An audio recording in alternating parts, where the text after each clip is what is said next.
ಜಗದ್ಗುರು ಮಹಾಸನ್ನಿಧಿಯವರಿಂದ ಆಶೀರ್ವಾದವನ್ನು ಪಡೆದುಕೊಳ್ಳಬೇಕು. ಶ್ರೀಮತಿ ಇವರು ಸಹ ಮಹಾಸನ್ನಿಧಿಯವರಿಂದ ಆಶೀರ್ವಾದವನ್ನು ಪಡೆದುಕೊಳ್ಳಬೇಕು. ನಿರ್ಮಲಾ ಶಿವಕುಮಾರ್, ಮೈಸೂರು ಸ್ಯಾಂಡಲ್, ಮಹಾಸನ್ನಿಧಿಯವರಿಂದ ಆಶೀರ್ವಾದವನ್ನು ಪಡೆದುಕೊಳ್ಳಬೇಕೆಂದು ವಿನಂತಿ.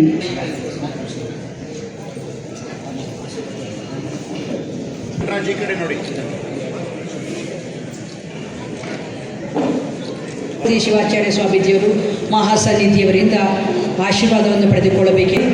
ಆ ಮೂಲಕ ಈ ನಾಡಿನಲ್ಲಿ ನಮ್ಮ ಒಳ್ಳೆಯ ಭಾವನೆ, ಅಭಿಪ್ರಾಯ ಬರಲಿ. ನಮ್ಮ ಸಮಾಜದ ಮುಖವಾದ ಕ್ಷಣ ಇದೀಗ ನಿಮ್ಮ ಮುಂದೆ.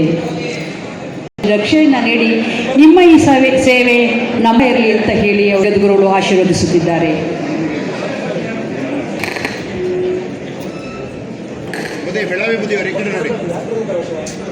ಮಹಾಸನ್ನಿಧಿಯವರಿಂದ ಕಾರ್ಯಕ್ರಮದ ನಿರೂಪಣೆಯನ್ನು ಜವಾಬ್ದಾರಿಯಿಂದ ನಡೆಸಿಕೊಟ್ಟಂಥ ನಮ್ಮ ಸಹೋದರಿ ನಮ್ಮದು ಅನ್ನೋ ಭಾವನೆಯಲ್ಲಿ ನಾವು ಜೀವನವನ್ನು ಸಾಗಿಸ್ತಾ ಇದ್ದೇವೆ. ಈ ಯಾವುದೂ ಇಲ್ಲದಲ್ಲ, ಇದೆಲ್ಲವೂ ಸಹ ಭಗವಂತ ಕೊಟ್ಟಂಥದ್ದು. ಈ ಭಗವಂತ ಕೊಟ್ಟಂಥದ್ದನ್ನ ಉಪಯೋಗಿಸಿಕೊಂಡು ಎಲ್ಲ ಆದರ್ಶ ವ್ಯಕ್ತಿಗಳು ಸಹ ಹೇಳ್ತಾ ಬರ್ತಾರೆ. ಇದರಲ್ಲಿ ನಾವು ಯಾರೂ ಒಪ್ಕೊಂತ ಇಲ್ಲ. ಇವತ್ತೇನಪ್ಪ ಆಗ್ತಾ ಇದೆ ಅಂದರೆ, ಮನುಷ್ಯನಲ್ಲಿ ನಾನು ನನ್ನದು ನನ್ನ ಅಹಂಕಾರದಿಂದ ಧರ್ಮದ ಬಗ್ಗೆ, ಹಿರಿಯರ ಬಗ್ಗೆ, ಗುರುಗಳ ಬಗ್ಗೆ ಅಸಡ್ಡೆಯನ್ನು ತೋರುವಂಥ ಸನ್ನಿವೇಶ ಇವತ್ತಾಗ್ತಾ ಇದೆ. ಇವೆಲ್ಲವನ್ನೂ ಬಿಡಬೇಕು. ನೋಡಿ, ನಾವು ನಮ್ಮ ಮನಸ್ಸಿಗೆ ನೆಮ್ಮದಿ ಸಿಗಬೇಕು, ನಮಗೆ ಒಂದು ಸಂಸ್ಕಾರ ಬೇಕು ಅಂತಂದರೆ ಎಲ್ಲೋಗಬೇಕು. ಇವತ್ತು ಒಡವೆ ಬೇಕು ಅಂದರೆ ಒಡವೆ ಅಂಗಡಿಗೆ ಹೋದರೆ ಒಡವೆ ಸಿಗ್ತಾಯಿದೆ, ಬಟ್ಟೆ ಅಂಗಡಿಗೆ ಹೋದರೆ ಬಟ್ಟೆ ಸಿಗ್ತಾಯಿದೆ, ದಿನಸಿ ಅಂಗಡಿಗೆ ಹೋದರೆ ದಿನಸಿ ಸಿಗ್ತಾಯಿದೆ ಅಲ್ವಾ?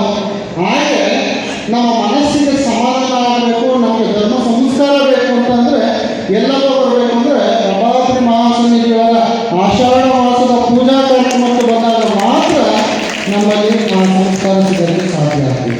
ಅಲ್ಲಿ ಕೂತ್ಕೊಂಡ್ರೆ ಆ ಕರ್ಮ ಕಳೀತೈತಲ್ಲ ಅಂತ ಅಂತಿರಲ್ಲ, ಹೇಗೆ ಅಂತ ಕೇಳ್ತಾಳೆ.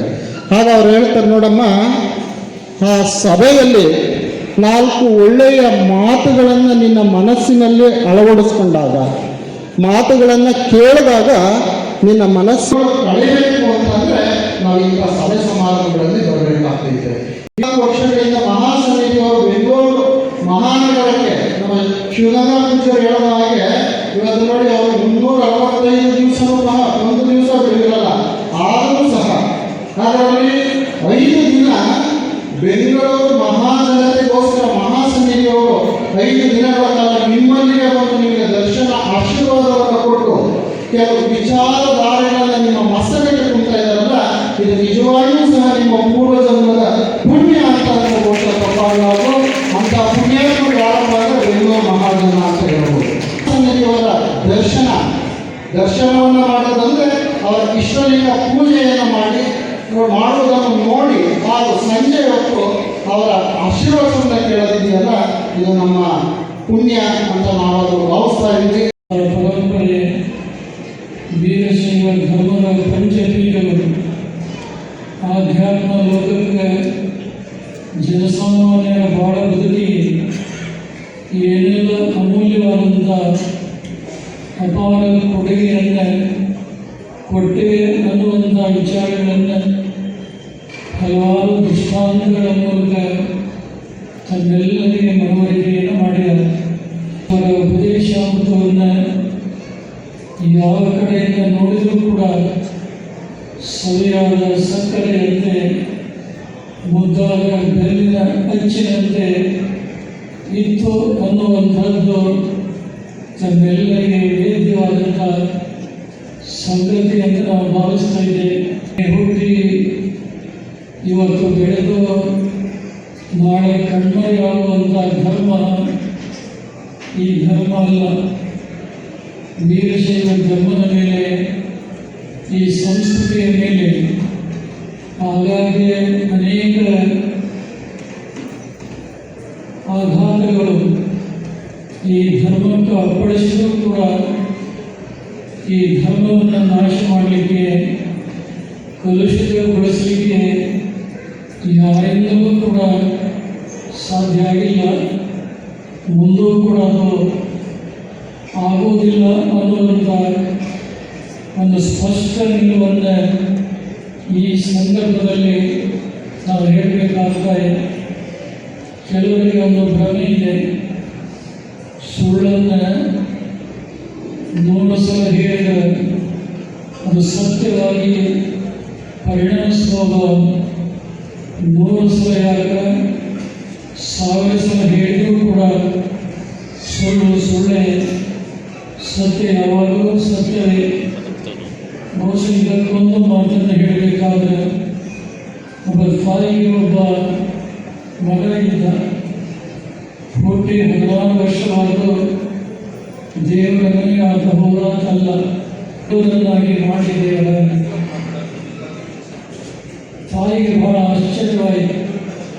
ಹೊರಗಿರುವಂಥ ತಾಯಿ ಒಳಗೆ ಬಂದು ಆ ಮಗನ ತಲೆಯ ಮೇಲೆ ಕೈ ಇಟ್ಟು ನಿವಾರಿಸಿ ಒಂದು ಮಾತು ಕೇಳಿ, ಏನು ನೀನು ಕೇಳುವಂಥ ಪ್ರಶ್ನೆ, ಭಾರತ ದೇಶದ ರಾಜಧಾನಿ ಬೆಂಗಳೂರನ್ನಾಗಿ ಮಾಡಿ ಅಂತ ಕೇಳಿದೆಯಲ್ಲ, ನವದೆಹಲಿ ಐತಲ್ಲ, ಅದಕ್ಕೆ ಏನಾಗಿದೆ?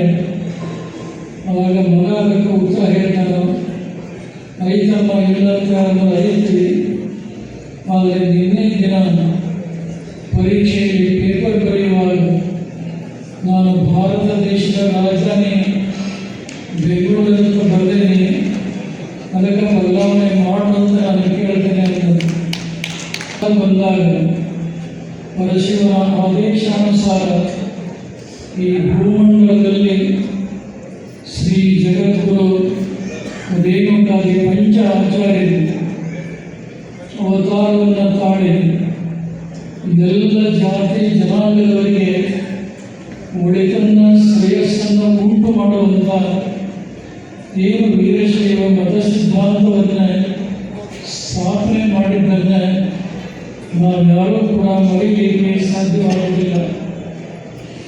ನಾವೆಲ್ಲ ಹೆಸರಿಗೆ ಜಾತ್ಯತೀತ ರಾಷ್ಟ್ರ ಅಂತೇಳಿ ಕೇಳಿದ್ದೇವೆ, ಆದರೆ ಮಾಡೋದೆಲ್ಲ ಜಾತಿಯ ಆಧಾರವಾಗಿಟ್ಟುಕೊಂಡೇ ಪ್ರತಿಯೊಂದು ರಾಜಕೀಯ ನಿರ್ಣಯಗಳು ನಡೀತಾ ಇರುವಂಥದ್ದು ದುರ್ದೈವದ ಸಂಗತಿ. ಎಲ್ಲ ಜಾತಿ ಜನಾಂಗದಲ್ಲಿ ಬಡವರು ಇದ್ದೇ ಇದ್ದಾರೆ.